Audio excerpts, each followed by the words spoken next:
I'm not going to make a car. I'm not going to make a battery, but I'll make the product. Tell me what you want. I'll see if I can do it. And if it meets your specs, give us a contract and we're in business. Some people are going all in on lithium iron phosphate. And that made sense when Elon Musk made his comment saying, I want to do lithium iron phosphate. But then all of a sudden, nickel prices have come down. And that makes it much more attractive to build things with nickel.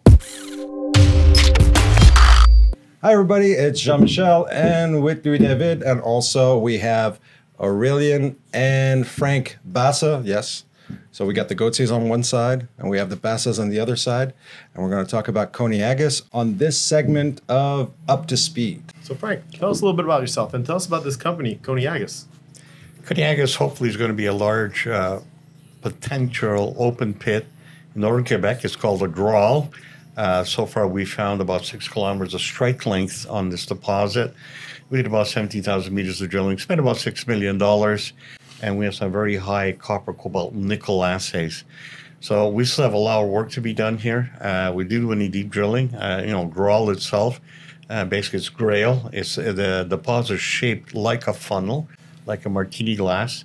So sometime this year, more than likely in the fall, we'll start a very large drill program. The reason we're going to do it in the fall, we seem to get more work done in the fall going through the winter, and it has better conditions for the equipment.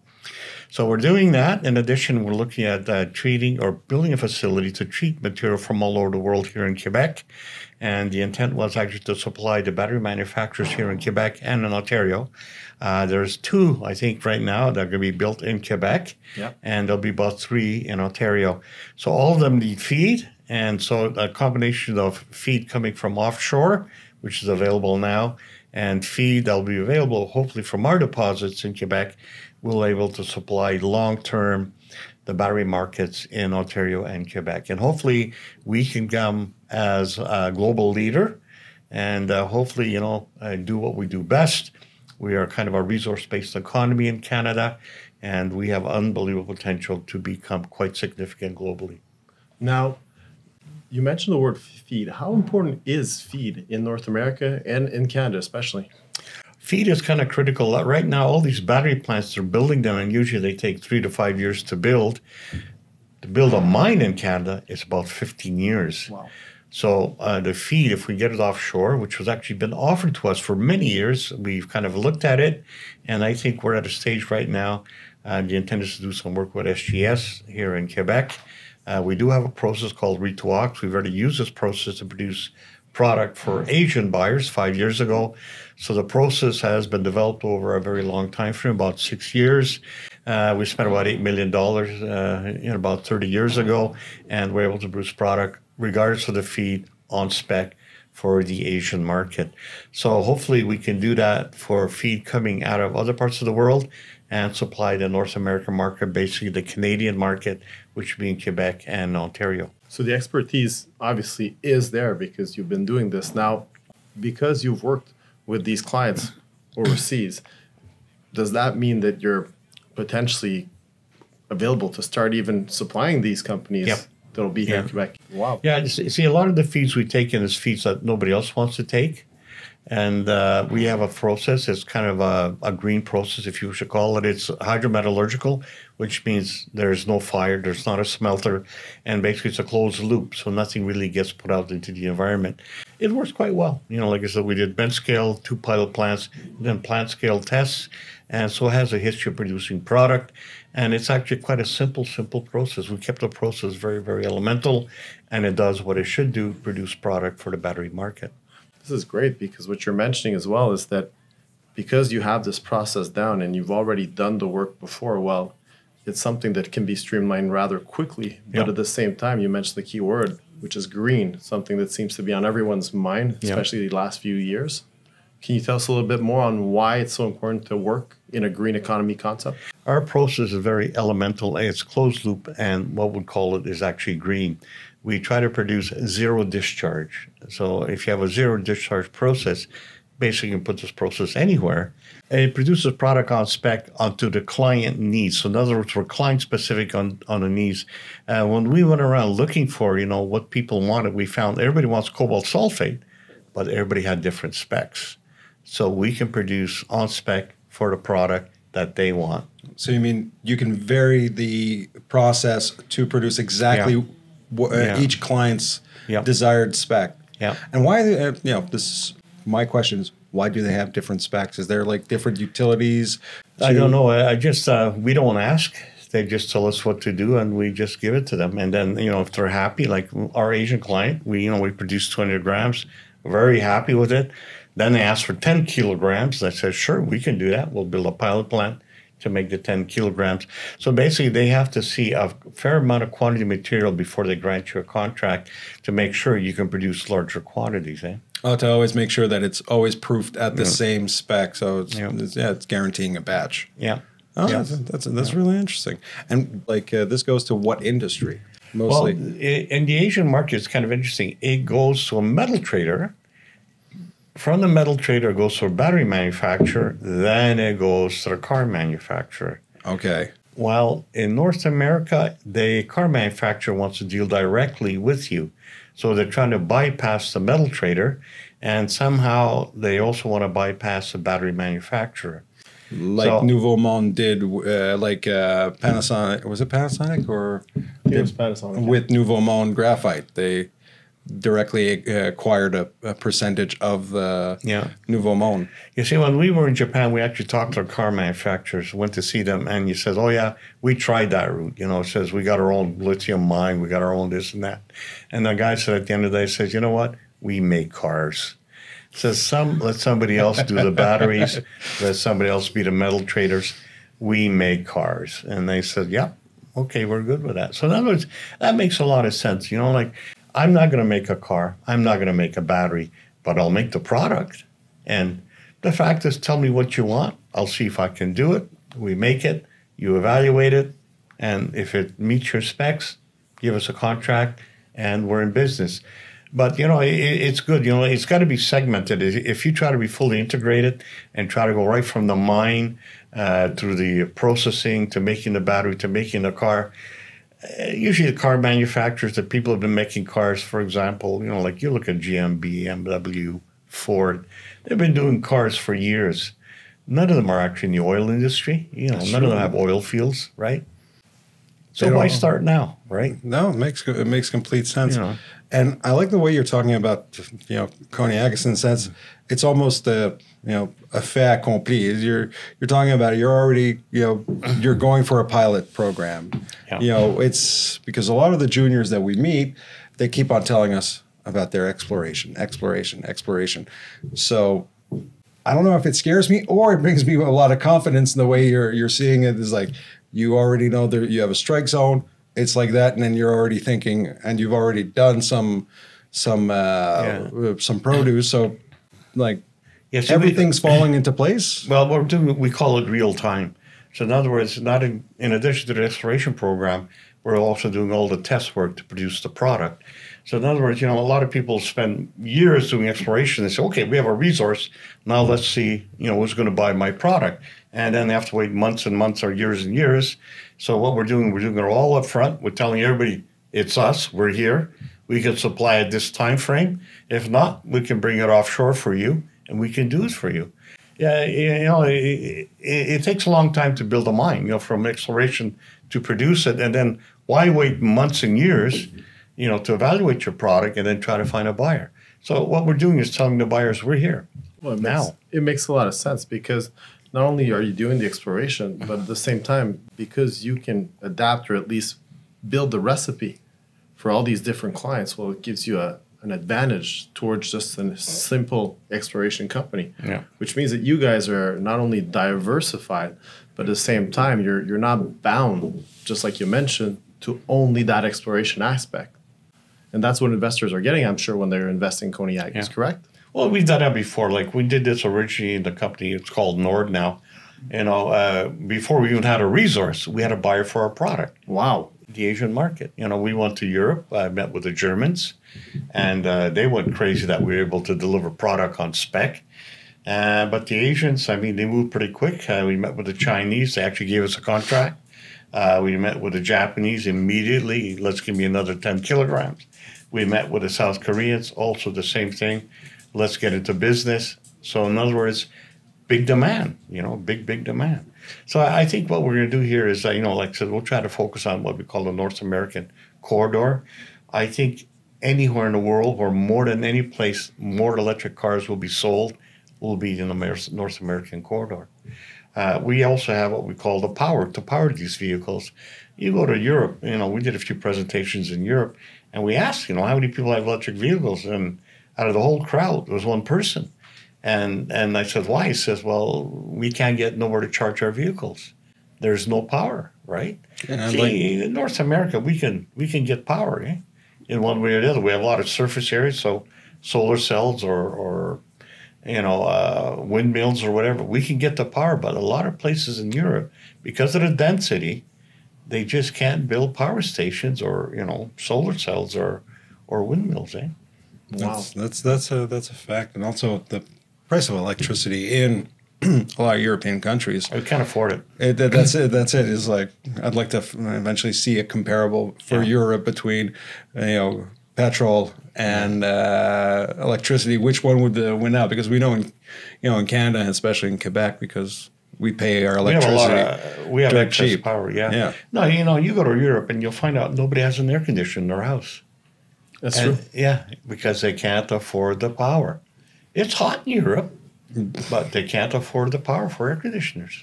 So if you can't afford the power for an air conditioner, I don't think you can afford the power for an electric vehicle. That's true. Maybe electric Vespa. There might be a market for electric Vespas. Well, they're making everything electric. They have those electric, I don't know if you've seen them here, but they have those electric skateboards, if you want to call it. Yeah. Unbelievable. They're fast. They pass me on the highway. I'm impressed. And, of course, electric bikes. I see that quite a bit. But in Europe, I'll tell you right now, very few electric cars that I saw there. I was surprised to see that. When this we're doing an investor meeting in Switzerland, and like I said, one guy, and he says, I'll never buy another electric vehicle again because I have no place to charge it. Here we can go anywhere. You go to Tim Hortons, there's a charger. You go to Canadian Tire, there's a charger. You get free parking. Yeah. In Montreal, if you have an electric car. Hotels, you get chargers, but you go to Europe. I remember when he said that, I looked all over in Switzerland, and he was right. And Switzerland is a very progressive country. Yeah. So you mentioned as well now. Wait. I know you got tons of questions, but I want to hear this guy talk. He hasn't said a word so far. So really, yeah, tell us about what you do. All right. Well, Coniagas. My background is really on the marketing side, but as it relates to our strategy, I've been building up a lot of the partnerships and getting that feed. Because the way we see it, it's really our strategy is feed first. Because everybody has plants, everybody has a process, but they don't have the feed. And the first person to reliably produce feed, it's first past the post. And once we have that, then we can lock up all the other feed. What makes it difficult to produce reliable feed? I think what happens is everybody wants to have what sounds really hot in the moment, which is often lithium-ion batteries. But we've done a pretty in-depth study of that market, and very early on, back in 2016, 2017, and we realized that these batteries weren't making it to market. They were lasting longer than they thought. They were going offshore. They were going on all these different paths. So all these people saying they were going to have thousands of tons per year, we predicted at the time that just wasn't going to work out. And sure enough, here we are, and I'm not going to name names, but various of those companies are having some real challenges staying afloat. So we adopted a different strategy, and we're going to get the fastest path to market with the feed that we're trying to build up offshore. Is this feed is ready to go? We can bring it to our plant, and then we can start processing, and then we can start adding in other lines of feed. And what's your opinion about, because I hear, there are companies I'm going to put some name out, like First Phosphate. They're talking all about, we're going to make phosphate-based batteries. Yeah, and then you have, we're doing lithium here. We're doing, That's a good question. What's this? Are we talking, because I'm a dummy. Honestly, I'm Joe Schmo out of the street, don't know the difference between a phosphate battery, a lithium. Why should I be worried, or what makes it different from one company to another, and where should I go? I mean, the first thing you have to do is you have to zoom out and look at this on a historical level, where when you look at, say, the price of cobalt or the price of nickel and the way that different people will impact this price, is the level of research going on into removing nickel or using nickel chemistries is related to like the longer term price curves. So when people say, oh, there's never going to be any more cobalt, never going to be any more nickel, well, that doesn't actually map out when you study it. The other thing, of course, is you need to look at how long do these chemistries take to get to market. That's true. They can take a long time to get to market. So when we were looking at this, we don't actually know. We don't have a crystal ball what chemistry is going to win out. It's like in 1990, if you're saying, well, Google's going to be the dominant search or Yahoo's going to be dominant search. Nobody knew that, right? So what we did for our process is we make it outcome independent. So if the chemistry ends up being sodium ion, we're ready for that. If it ends up being lithium iron phosphate, we're ready for that too. Okay, so you're adapting always because you have different quote unquote recipes to adapt to the feed and create the most sought after feed. Is that? That's right. So I mean, some people are going all in on lithium iron phosphate, and that made sense at when Elon Musk made his comment saying, I want to do lithium iron phosphate. But then all of a sudden nickel prices have come down, and that makes it much more attractive to build things with nickel. And same thing with cobalt. When the price goes down, the research starts going into it again. And so trying to get notoriety with your press releases, that's a good strategy. But trying to build a business that lasts for generations, not such a good strategy. That's very true. Yeah, no, That's very true. And what seems to, like I mentioned before, set you guys apart is because you're not reliant on what the future may hold. You're giving all these obviously clients that may need specs depending on what they need. And so you're not gambling on what will win out, but rather you're gambling on just giving them a product that they're looking for. And we have different strategies we can use, right? It's as you said, we can adapt a recipe, but then we can also stockpile because today they might not want nickel, but then in a few years they will, and everybody will have moved away from it, but we'll be holding on to our nickel ready for when that time comes. Oh, okay. So they're not going for the sham wow effect. That's what I'm saying. Well, it seems you guys are, like I mentioned before, much more than just an exploration company. You have your game plan set out. It's adapted on the longer term. Now, looking at the company, you guys listed not too long ago, right? That's right. Yeah. So how'd you go about that? Because it was Well, there's a whole story behind it. Yeah, the thing is, we kind of try to predict what's going to happen to the future. We call it setting the stage. We feel the battery market is not going to go away. We also feel we're going to have to go a lot faster than we're moving now to meet criteria. The reality is I don't think we'll be able to meet criteria using North American assets. So that's why we located ourselves in Quebec. We think also that we can bring stuff in by port. Quebec has the lowest power cost. Power is a big part of our equation. We also, some of the reagents we use in our process is readily available in Quebec, also in Ontario. And the markets are here. In other words, all these battery plants being put into operation, and we can adapt to their needs. Our process is very, very elemental. It adapts on a moment's notice.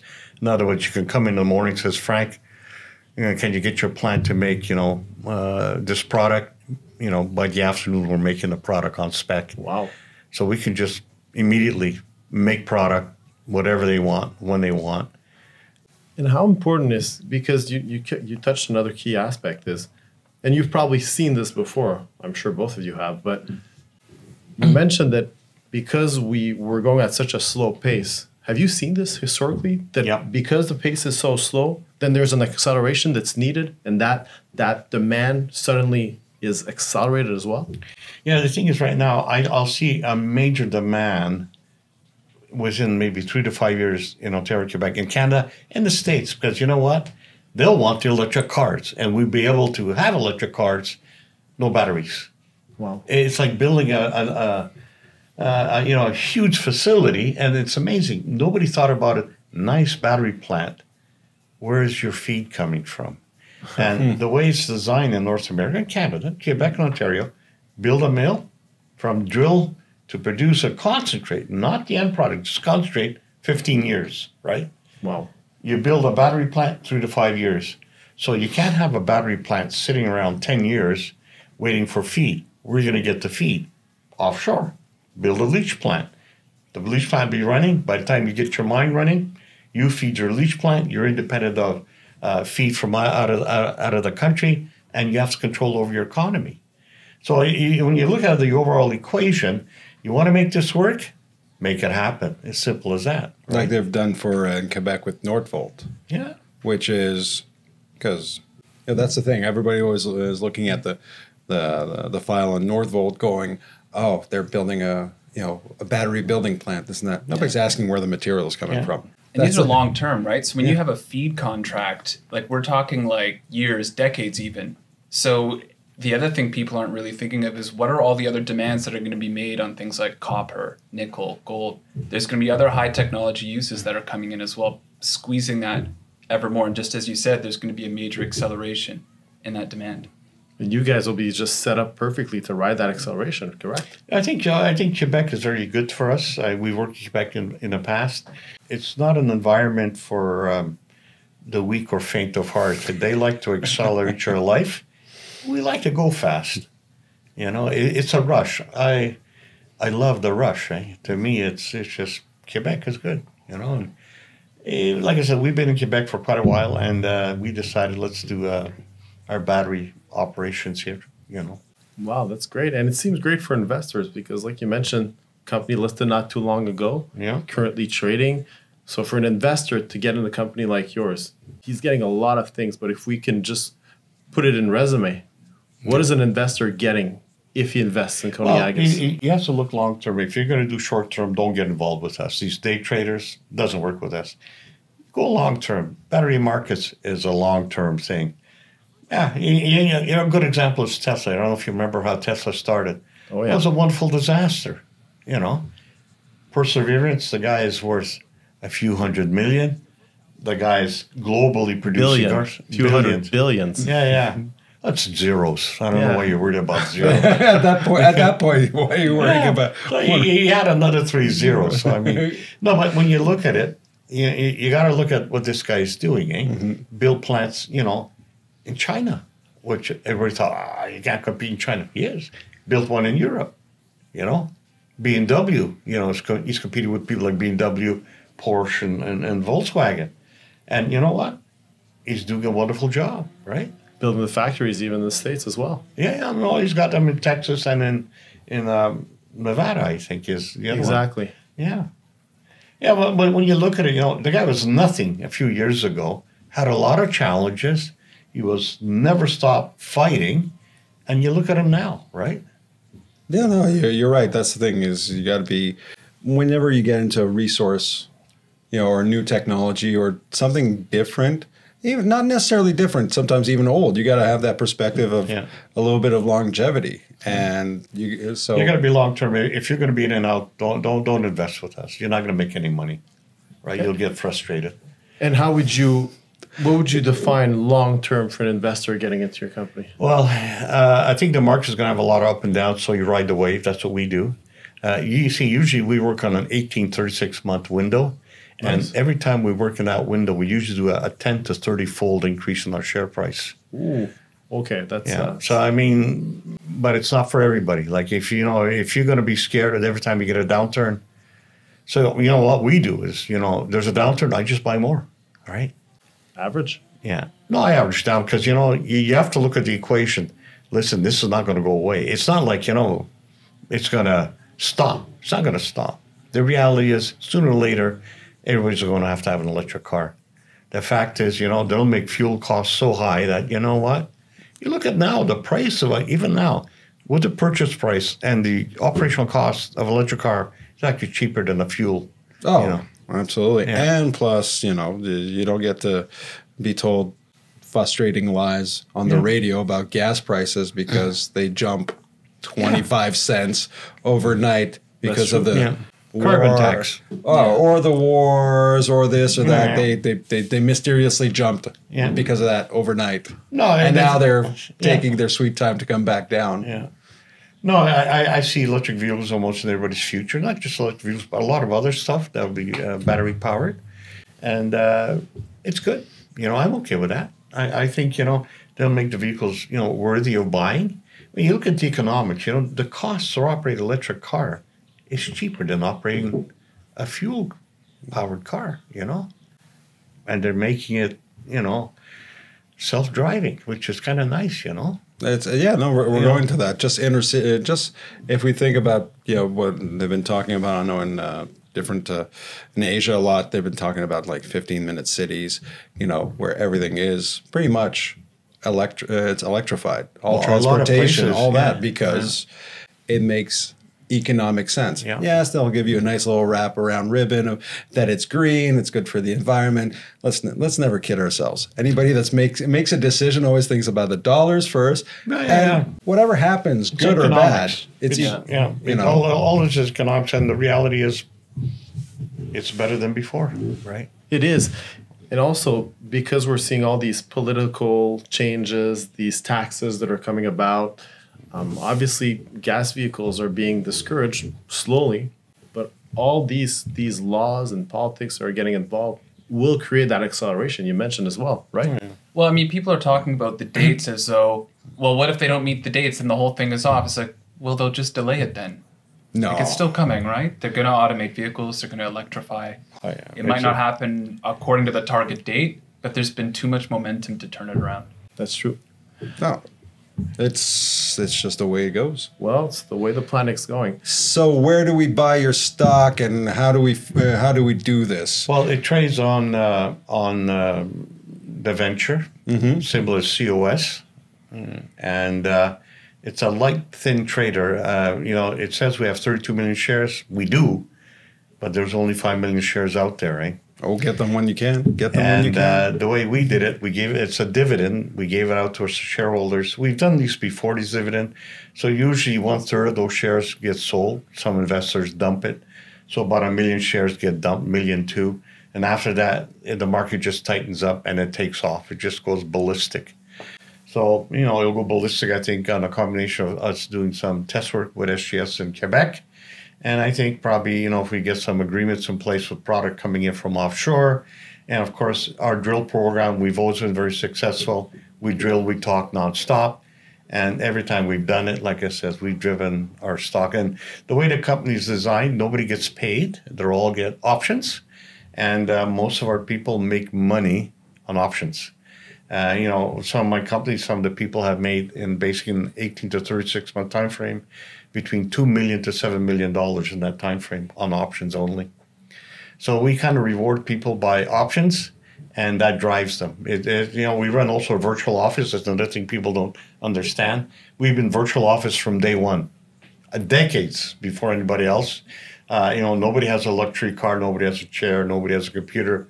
You're out there, performance-based, and people make money with us. Low-cost operation. And it's great that you're mentioning it, because with the markets being the way that they have been for like the last 3 years, you sort of get a sense that a lot of these companies, and I say these companies, which is not you, but these companies seem to have a high management cost. They operate in a way where they consistently dilute their equity, and investors get angry with that. But it's nice that you mentioned that you guys are cutting your costs. You're keeping very like a low cost operation, a low float, which is great for an investor coming in right now, because as you mentioned, the share price could tighten. Well, it'll tighten. We know it does, and we have somebody do a study on it. And there's a study available right now on our website saying the stock should be worth 52 cents. That's wonderful. But you know what? Once we start getting, our story out, getting our news releases out, like I said, we're driven by success. So if we succeed, the shareholders succeed, It's simple like that.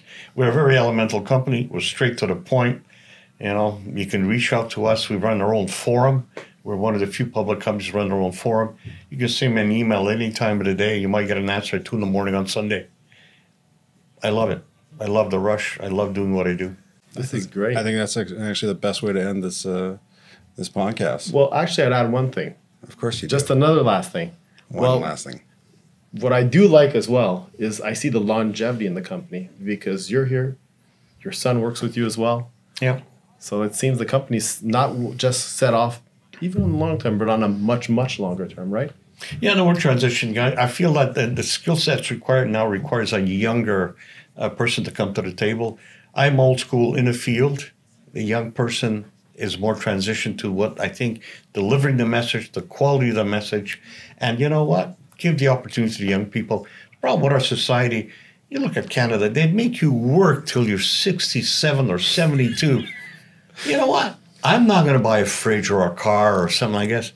He's going to buy a house. He needs a fridge. He needs a car. And these guys drive the economy. We're done driving the economy. This is what you need. You got to get the young people the opportunity to spend money, right? The old guys are not. I'm not, you know. There you go, Aurelian. So you got to spend money, but first you got to make your investors money as well. Love it. Perfect. Well, on that, guys, thank you very much. Thank you very much, Appreciate guys. for being here. Yeah, you're welcome. Thank you. Investors, look out for this company because the float is tight. So The price is right. You heard them say what they said. Thanks, guys.